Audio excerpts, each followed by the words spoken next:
మనం ప్రతి ఆదివారం రొట్టె ద్రాక్షారసం తీసుకోవటం వల్ల కలిగే మేలేంటో తెలుసా అండి?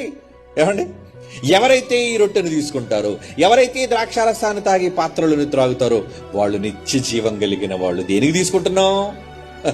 మనం ఏమండి దోషులం కాబట్టి, నేరస్తులం కాబట్టి మనం కడగబడాలి అంటే రోజు ఎలాగైతే మురిగిపోవడానికి స్నానం చేస్తున్నామో, అవునా, రోజు పాచిపోవడానికి ఎలాగైతే పళ్ళు తోముతున్నామో, రోజు హెయిర్ శుభ్రంగా ఉండటం కోసం ఎలాగైతే తల స్నానం చేస్తున్నామో, అవునా, మీరు పాపాల విషయంలో పరిశుభ్రంగా ఉండాలి అంటే ప్రతి ఆదివారము రొట్టె ద్రాక్షారసం తీసుకోవాలి.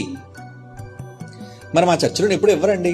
సంవత్సరం ఒకసారి ఇచ్చేవాళ్ళు ఉన్నారు, వారంలో మొదటి వారం ఇచ్చేవాళ్ళు ఉన్నారు, నెలలో మొదటి వారం ఇచ్చేవాళ్ళు ఉన్నారు. ఏమండి నేను సంవత్సరం ఒకసారి స్నానం చేస్తానంటే ఆ మనిషి దగ్గర మీరు ఉండగలరా? అంటే ఇప్పుడు ఆలోచించండి, ప్రతి ఆదివారము రొట్టె ద్రాక్షారసాన్ని మీరు తీసుకోకపోవటం వలన మీ మీద గుట్టలు గుట్టలుగా పేరుకుపోయి ఉంటున్నాయి పాపాలు. అవి పోవాలంటే ఏం చేయాలి?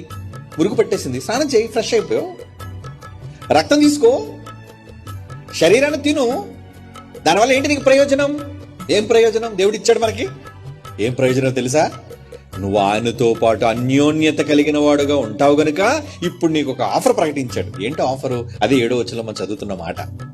ఏమండి, అయితే ఆయన వెలుగులోనున్న ప్రకారం మనములు వెలుగులో నడిచిన ఎడలా మనము దేవునితో అన్యోన్య సహవాసం గలవారమై ఉంటాం గనుక అప్పుడు ఆయన కుమారుడైన యేసు రక్తము మిమ్ములను ప్రతి పాపము నుంచి పవిత్రులుగా చేయను. అన్ని పాపాల నుంచి మిమ్మల్ని పవిత్రులుగా చేసేది రక్తం. ఎవరి రక్తం?